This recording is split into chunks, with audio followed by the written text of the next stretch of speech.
আসসালামু আলাইকুম প্রিয় দর্শক। আপনাদের সামনে এখন একটি ভয় একটি আতঙ্ক নিয়ে উপস্থিত হয়েছি।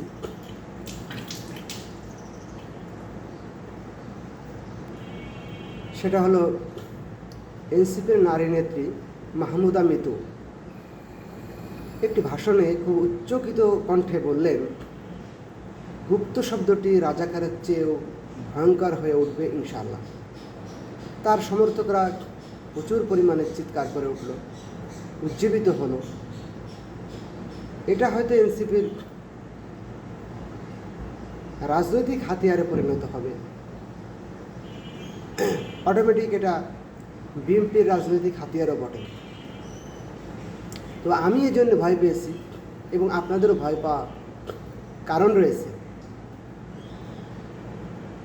এটা জেনে আজ আপনাদের এবং আমাদের নিরাপত্তা রাষ্ট্রের কাছে চাই এবং আমরা যেন আরও বেশি সতর্ক হতে পারি, এই উদ্দেশ্যে আসলে উপস্থিত। প্রিয় দর্শক, আমরা তো প্রায় সবাই গুপ্ত এবং গুপ্তকেই পছন্দ করি। বাংলাদেশের 18 কোটি নাগরিক, 12 কোটি ভোটার, প্রায় আমরা সবাই গুপ্ত। কারণ আমরা কেউ প্রকাশ্যে ভোট দেওয়াকে পছন্দ করি না। আমরা গুপ্ত ভোট দিতে চাই। আমি আমার মতকে সঠিকভাবে উপস্থাপন করতে চাই, কিন্তু গোপনে। কারণ রাজনীতিতে অনেক সময় আমার কাছের, আমার প্রিয়, আমার আপনজনকে আমার অপছন্দ। আমি যাকে ভালোবাসি, যাকে পছন্দ করি, যে নেতার হাতে দেশ নিরাপদ বলে মনে করি, সে নেতা আমার সম্পর্কের কেউ না, দূরের আপনজন না, এরকম হয়। তো মানুষ যেন তার নিজের পছন্দকে প্রয়োগ করতে পারে, রাষ্ট্রটাকে সম্মানও করেছে। এই জন্য গোপন ব্যালটের ব্যবস্থা করেছে। আমরা গোপনে ভোট দিয়ে থাকি। আমরা কেউ না কেউ বিএনপি করি, কেউ না কেউ জামাত করি, কেউ না কেউ এনসিপি, কেউ না কেউ আমি।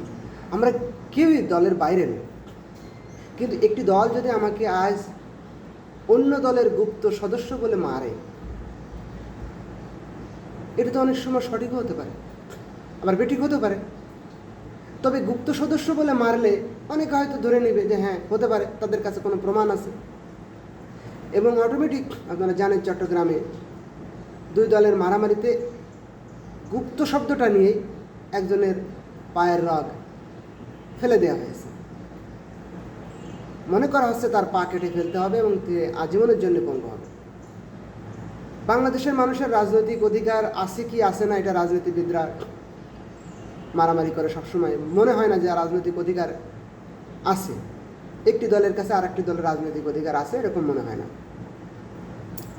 এবং তারা একটি দল আরেকটি দলকে হত্যা করলে আনন্দ পায়, খুশি হয়। কিন্তু আমরা যারা সাধারণ মানুষ, আমাদেরকে যদি গুপ্ত বলে হত্যা করা হয়, যেরকম আমাদের বিভীষিকাময়ের ইতিহাস মনে পড়ে। আবরার ফাহাদ নির্মমভাবে একজন বুয়েট ইঞ্জিনিয়ার গুপ্ত বলে হত্যা করা হলো। তাকে কোনো প্রমাণ ছিল না। এখন যদি রাজাকার বলে হত্যা না করার বদলে গুপ্ত শব্দ বলে হত্যা করা হয়, এটা হয়তো এরকম মানুষ হয়ে নেবে। আপনারা জানেন, বিশ্বজিৎ একজন হিন্দু হওয়া সত্ত্বেও তাকে শিবির হিসেবে হত্যা করা হয়েছিল।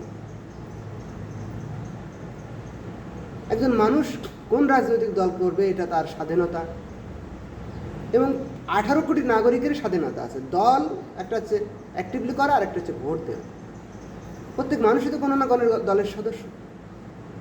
গুপ্ত বলে যে আগামীতে আমাদেরকে গুম করা শুরু হয়, হত্যা করা শুরু হয়, রাজনীতির এই অপাঙ্গিত উক্তিগুলো আমাদেরকে ভয় দিচ্ছে।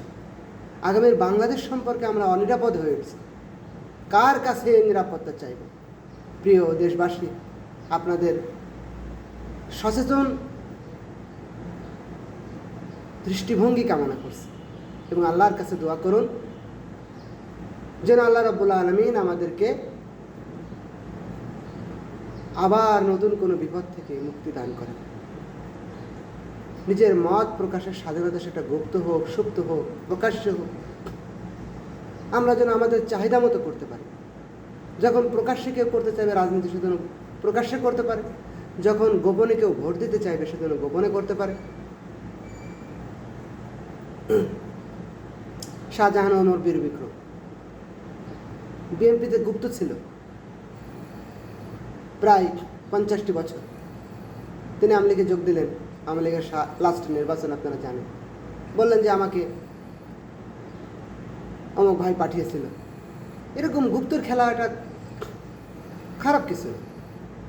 এটা গুপ্ত মানে গোয়েন্দা, এটা রাষ্ট্রের গোয়েন্দা বাহিনী থাকে, অন্য রাষ্ট্রের ভিতরে গুপ্তভাবে কাজ করে।